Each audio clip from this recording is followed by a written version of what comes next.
I recently made a video about the advisability of getting a structural survey carried out on a second-hand property. I think it's a good idea, and in relation to a second-hand property I'd always advise that.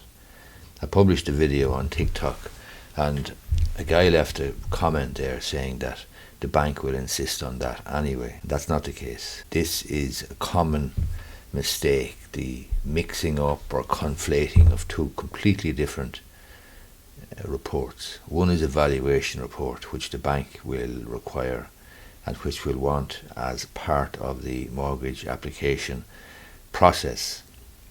That's a valuation. A structural survey is a survey carried out by an architect or an engineer or a structural surveyor and who'll comment on the structural integrity of the house and on other matters. But the two are completely different.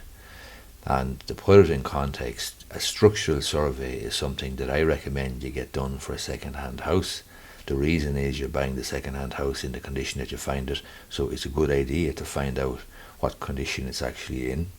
But that's entirely up to yourself, and the bank will not insist that you get a structural survey.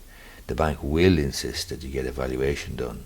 However, the valuation will be carried out by an estate agent on the panel of approved valuers for the bank. And I don't know to what extent they go into any detail in terms of the valuation, what steps they take, but it is certainly well known that they will rely on sales of similar properties in the area in the last period of time. So the question of the bank's valuer doing any sort of a survey or a structural survey on the property is absolutely nonsense. It's farcical. A valuation is a completely different thing from a structural survey, and it's like comparing a zebra with a horse.